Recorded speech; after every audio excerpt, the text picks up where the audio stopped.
Ya dong itu nanti kini chance ko tla no ko ya Representative Jay Xiong to sakye to the Shang Isa na kontok to Shang Bi. But do no ko ya sai tang to come more chronic wasting disease ku mo nya to na changa mo lu nya to be ramen sota no ha ya pu Dr. Peter Larson si tan tang. Thì có tận nó của cho mình một sai ya ý từ to thay tôn là lu Department of Natural Resources nên có thằng chưa ta xin nó cho máu lừa một từ cá máu nó nhá cho công ty hát thằng giờ nó thằng một tổ tao mới cho một ô lịch trang giờ giờ nó của hát sáng phang áp lực cho nhá cho bạn là chơi cái thằng một tổ cho máu lừa và sáng có nhà mấy sáng bao ta sẽ từng ga nó bơm một từ cá máu nó mấy ha muốn cho một tổ tao lu Department of Natural Resources bố như một cái chờ tổ sĩ mấy ha sai ham lòng từ tiền nào nó mà thẳng hát bá khá cho mấy công việc là bao nhiêu gì. So, to introduce myself, my name is Barb Keller, and I am the Big Game Program Leader with DNR. I just started this position in February of this year. Prior to coming here to Minnesota, I served in a similar role in Missouri as Surveyed Program Leader. Missouri also has chronic wasting disease, so I have some experience with dealing with the disease in that state. So I'm going to talk a little bit about what the DNR is doing here in Minnesota and what you as hunters or deer enthusiasts need to know about the disease here in the state. So our management objectives for the disease here are to find it as early as possible where it exists on the landscape. It's really important for many of the reasons that Peter talked about, or many of the aspects of the disease that Peter talked about, for us to find it early on in the infection process. Because those prions are so resistant in the environment, as it continues to proliferate and infect more and more deer, it becomes more and more difficult for us to control the disease. So we want to find it early on where it exists. So we achieve that here by using risk-based surveillance, and I'll talk a little bit more about that. So basically we sample a lot of deer to try to find the disease. When we find the disease, we want to reduce the potential for that disease to spread on the landscape. And so there are several different management actions that we use to achieve that. So we want to reduce deer densities. This is basic disease management. You have a room full of crowded people. Disease is going to move through that room much more quickly than if you have less people in that room, if it's an infectious disease. We want to remove positive deer from the environment because we know those deer are shedding the disease. Their carcasses can remain infectious. We want to remove positive deer. Reducing sources of concentration is important. If a bunch of people eat from the same bowl and there's a sick person, they're going to spread the disease much more quickly than if people are eating in different areas. And also we want to prevent the movement of infected carcasses. And Peter talked a little bit about why that is important. And so the ways that we achieve these different objectives is through mandatory harvest testing in certain areas of the state where we know we have the disease, liberalized hunting opportunities to reduce deer densities, targeted culling to remove positive deer from the environment. We ban feeding and attractants in those areas of the state that we know are high risk for the disease to reduce sources of concentration. And then we have carcass movement restrictions in those areas of the state that we know are at high risk. So I want to just describe our surveillance history in the state for a few minutes. So we first started looking for chronic wasting disease in Minnesota in 2002, and this was prompted by the discovery of the disease in Wisconsin, and also the discovery of the disease in the domestic elk farm here in Aitkin, Minnesota. And so we started a statewide surveillance program from 2002 to 2004, during which 28,000 samples were collected throughout the state, and no positive deer were detected at that time. And so I think it's important to point this out, because something that you will commonly hear is that chronic wasting disease has always existed in Minnesota, and we're only finding it because we're looking for it. And so all the data that we have suggests that is not the case, because we did a thorough statewide surveillance back in the early 2000s and we did not detect the disease. So after that point, we then shift to a risk-based surveillance program. So then moving forward, we just looked at those areas where we think the disease is likely to be introduced to the state. And so those areas would be areas where we find sick deer, because sick deer are more likely to have the disease. We want to test any sick deer that we find for the disease. Looking along our borders with adjacent states that have positive detection, so we know the disease exists in Wisconsin and Iowa, so we find, if we're notified that there's a deer that's in close proximity to our borders, we want to check on our side of the border that's in close proximity to that. And then also, when we find out that there's a positive captive facility, we want to test the free-ranging deer around that positive captive facility to ensure that it has not spread into our free-ranging population. So we do know, up until today, that there have been 8 positive captive facilities in our state. Unfortunately, we've added 1 more to that, so we have 9 positive, have had 9 positive captive facilities. So again, those are the areas that we sample around those locations and see if it's spread into our free-ranging population. And here's just showing those 9 captive facilities from 2002 to 2019, where those have existed in our state. So in 2009, Olmsted County has an important detection in, there was a positive captive elk facility in Olmsted County. Due to that, we did do risk-based surveillance around that captive facility, and here we did detect it in our wild deer population. So we did detect a positive white-tailed deer in Olmsted County in 2010. As a response to that, we initiated a feeding ban, so deer were not allowed to be fed around this area. We offered liberalized hunting opportunities here, and we did targeted removal of deer. From 2011 to 2013, we did test 4,000 deer in and around this area, and we did not detect any additional positive deer. And so we have a 3-year plan where we test as many deer as possible when we find an initial detection in our free-ranging deer.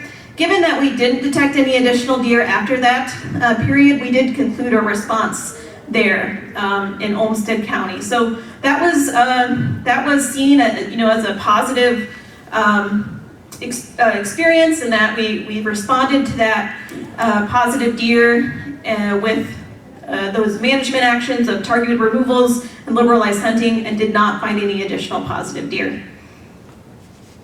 So after that time, we began another surveillance activity in 2016 to kind of revisit that situation in Olmsted County to make sure that it had not spread from that situation, and also because we were becoming more concerned with the growing CWD situation in Wisconsin and in Iowa. And so we wanted to revisit that situation in southeastern Minnesota to see if it had spread into our wild deer population from perhaps those bordering states. And again, just to recheck that Pine Island situation, which was the Olmsted County positive. So unfortunately, as a result of that increased surveillance, we did find 2 positive deer.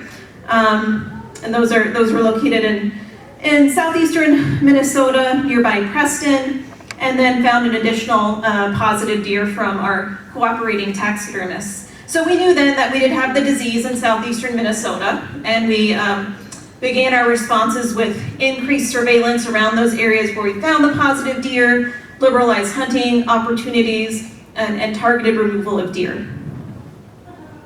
And so this is the current situation in southeastern Minnesota, showing that how the disease has progressed from 2016 to 2019.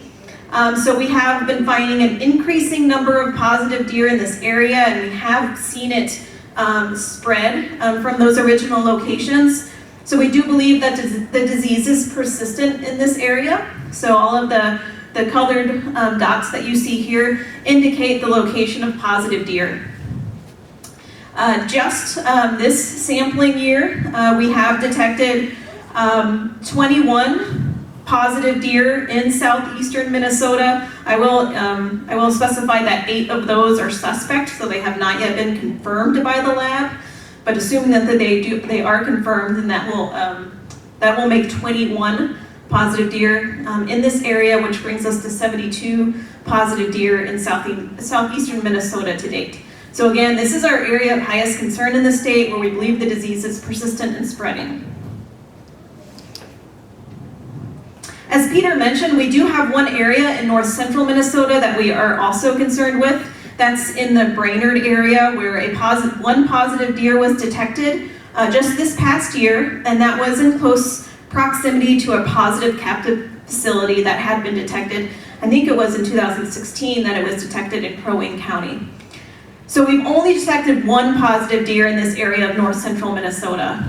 To date, we've sampled almost 13,000 deer in that area with just the one positive. So far this year, we have not detected an additional positive deer there yet, so we're hopeful that we found this disease very early on, and we're hopeful that we don't detect any additional positive deer, but it is one area of concern in our state. So, as I've already mentioned, when we do find the disease in the state, we do liberalize hunting opportunities, and one important part of that process is drawing the management zone.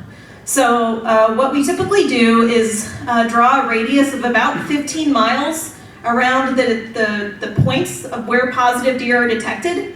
We use that 15-mile radius because that's about what you could expect a maximum dispersal distance of a deer to be. And so if a deer is infected, that's what you could expect. The furthest that deer is going to travel and transmit that disease to other deer. And so we draw these 15-mile radiuses and we place those areas into these CWD management zones. And so this area 604 represents that north central area around Brainerd. And so this is a new management zone that we just drew this year. And then in southeastern Minnesota, you can see we have a much larger management zone. And we are calling these disease management zone the 600 series. So if you hunt or hear of a deer permit area that starts with 600, that means it's a disease management permit area, and that we are concerned with CWD in that area. We also have these yellow areas here that we're calling control zones because they are serving as a buffer to those persistent infection areas. And so those are areas that we're concerned that the disease might spread into. So we want to have regulations a little bit different in these areas. They're not going to be the same as they are in the CWD management areas, but we do want to be looking for the disease to be spreading into that area. And so there are slightly different regulations that are in our control zones. But the regulations that we impose in our management zones to liberalize harvest opportunities is that we have our early antlerless season open in these areas, and so that's in mid to late October. It's a 4-day season. So those areas, the 600 series is open to our early antlerless season. We offer no limit antlerless bag limits in the 600 series, and we allow disease management tags, which only cost $2.50. So we want to encourage and increase antlerless harvest in these areas because, again, one of the objectives is to reduce deer densities to control disease spread. One new thing that we did this year in the Southeast 600 series is that we allowed 3 antlered bucks to be harvested per year. And that's 1 antlered buck on each license. So 1 antlered buck on an archery license, 1 on a firearms, and 1 on a muzzleloader. The reason that we did that is that older age bucks are much more likely to be infected with the disease. And so the more that we can sample those older age bucks and remove them from the landscape, the greater chance we have at controlling it. And however, in 604, we still had a 1 buck limit because we've only found 1 positive deer there. So we want to wait and see if that disease, how widespread it is before we take that management action. And one of the things I really want to point out today is that we still have some hunting opportunities, late season hunting opportunities available in several permit areas in the Southeast. We have 2 late season December hunts. The first will occur December 20th, the 22nd, and the second occurs December 27th to the 29th. And that's only occurring in those deer permit areas in the Southeast where we have found positive deer within those permit boundaries. So those are deer permit areas 643, 647, 648, and 646. So those permit areas are open to this hunt. There are unlimited bag limits during these 2 3-day hunts. Unlimited does, unlimited bucks, antlered bucks. You could use any unused license or tag to participate in this hunt, or purchase a disease management tag for $2.50. I will say that if it's an unused archery license, you have to use the archery weapons to comply with the restrictions on that license. But you could also just go buy a disease management permit for $2.50 and use a firearm. You do still have to comply with the shotgun restrictions because it's within the shotgun zone. Now there are mandatory testing requirements associated with these hunts, so you do need to bring your harvest to a sampling station to get it tested. And carcass movement restrictions are still in place for these areas. I'll talk a little bit more about carcass movement restrictions in the following slides, but I just want to point out that you just have to keep the carcass within the 600 series in the southeast. So you don't have to just keep it within that permit area that it's harvested, but it does have to stay within the 600 series. And I do want to point out that we do have some public hunting opportunities available in the southeast. You may need to get a special permit. For example, for Forestville Mystery Cave State Park, you have to go get a permit to participate in that hunt, but it's no cost permit. We're just limiting the number of hunters that can take place in this hunt on the state park. These are sold out for the Forestville Mystery Cave for the first hunt, December 20th to the 22nd. Permits are still available for the December 27th to 29th hunt. So if you guys are interested, please go obtain one of those permits for that second hunt for Forestville Mystery Cave. We have maps over here on the table showing where the public hunting opportunities are in these deer permit areas. And so there are also other public hunting opportunities where you don't have to obtain one of those special no-cost permits.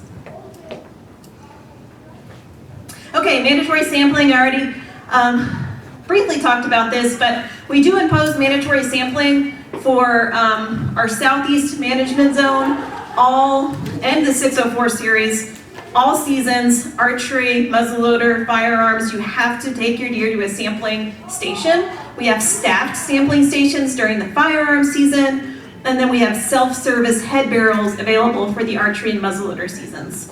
So for the special late season hunts, there will be staffed stations available for those permit areas that are open. For the control zone, we only required mandatory sampling during the opening weekend of firearm season. So that mandatory sampling has concluded for that area. Carcass movement restrictions, as Peter has already explained, carcass movement is a very important part of controlling this disease. So we do impose movement restrictions of whole deer carcasses outside of these areas that we're most concerned of. So you can't bring a whole deer carcass outside of the 600 series and move it into a control zone or move it into any of these other deer permit areas. You can bone out your meat or quarter your deer and take it out. But the risky parts of the deer, which are the head and the spinal column, have to stay within the 600 series. For the control zone, we have slightly different regulations. So you could take your deer, your whole deer carcass from a control area and move it into the more risky area. So you could move it into the 600 series, but you couldn't move it out into an area which was lower risk. Basically, we're just trying to contain the risk. Same thing with 604, you couldn't move a whole deer carcass outside of 604.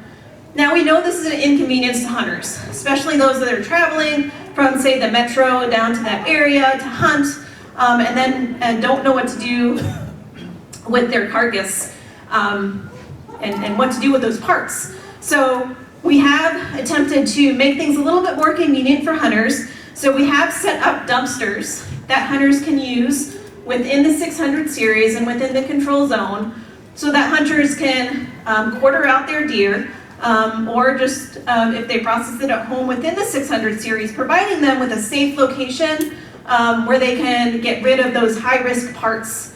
And so these dumpsters are then taken to a lined landfill, which is shown to be fairly effective at containing those prions. And so we're hoping to try to control and contain the movement of prions out of that area and prevent them from infecting new areas with hopefully the use of these dumpsters. I will say It seems like a lot of people are making use of them. We're having a lot of carcasses disposed of in these dumpsters. We also have, with most of these dumpsters, we'll have a quartering station. That's this tripod that you're seeing right there, an area where you can hang your deer and easily skin it out and quarter it out, just to make that more easier for the hunters to use those locations. So the legislature did allocate $50,000 for us to establish this program, and we partnered with other sports groups. Blufflands Whitetails was a big help with these dumpsters, MDHA, that we partnered with those organizations to help us with some of the costs and work associated with establishing these dumpsters. And so we were able to provide 26 dumpsters in total across the north central and southeastern part of the state to provide hunters with this convenience. You probably have heard in the news, this wasn't exactly a flawless situation, in that we did have, at the last minute, some issues with the vendor that originally agreed to work with us to pick up these dumpsters, and our staff were able to, at the last minute, find replacements for waste management who originally agreed to service those dumpsters. But in the end, we were still able to provide 26 dumpsters across both of those locations. And as I've said, it seems like hunters are really making use of them. So, finally, as I've already mentioned, we do ban recreational deer feeding in those counties where we are concerned about disease risk. And so in the southeast, we do have a ban on recreational deer feeding. This area of the state, we did institute a ban due to a positive deer farm in Meeker County. And then due to the positive facility and the detection of a positive deer in Crow Wing County, we have this ban in the north central part of our state. In those areas of the state where we found it in our wild deer, we also have an attractant ban, which means that you can't use deer urine to attract deer in the area that you hunt, or any other attractants for deer. And again, that's to try to reduce the amount of human-facilitated concentration of deer in those areas where we're concerned about disease. So perhaps, I guess to end on one positive note, I mentioned that we had the positive deer farm in Meeker County in 2017. And as a result, we did do surveillance in that area for 3 years. We've just concluded our surveillance there, so it's only been detected in a captive facility in Meeker County. We went through 3 years of surveillance and sampled about 3,600 deer in this area. We've just concluded that surveillance. We did not detect it in our free-ranging deer population there. And so with that, we'll conclude our operation around the Meeker County facility. And so next year, there will not be any testing requirements in this area, and we can conclude that operation. We hope that will be the case after the crowing situation, but certainly that remains to be seen, as well as what will be the situation with the recent detection in Douglas County. So just to highlight again what we have planned for this winter, we have the 2 late season hunts planned in these deer permit areas here. We will also conduct targeted culling in the areas where we have a high concentration of positive deer. This is the additional removal of deer from the landscape after harvest seasons are concluded. This is a very controversial management action that we do. It's hard to explain to people why we need to go out and remove additional deer. We do it in a very localized, concentrated area around where positive deer have been detected. And we found that it's very effective at removing additional positive deer from the landscape that were not removed during the regular harvest season. We also issue landowner shooting permits in some areas on a case-by-case basis to allow landowners to remove additional positive deer. So to conclude, 3 things hunters in CWD areas should know. It's important to know that they need to register their deer in addition to bringing it to a sampling station. Some hunters commonly think when they take their deer to a sampling station that they have registered it. That's not the case. They still do need to register their deer.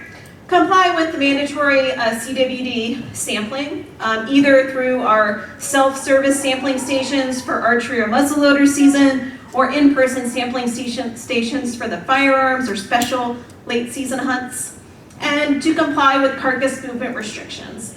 So if you are in an area where a carcass movement restriction is in place, your options are to drop off the deer at a meat processor within the zone, and then those meat processors can dispose of the risky parts of the carcass. Store the deer within the 600 series area on private land, or quarter or bone out the deer and take that meat out of that zone and make sure that the risky parts stay within the zone. And one other thing I want to say, these are the things that we require hunters to do.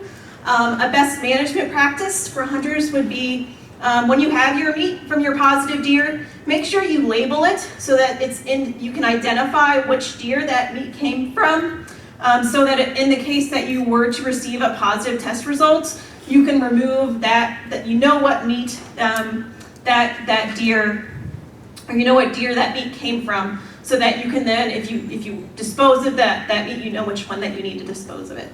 And I will say, waiting for the test results can take a little bit, as Peter has also talked about, certainly more than folks would like. 4 to 5 business days, I think we might be a little bit longer than that at this point.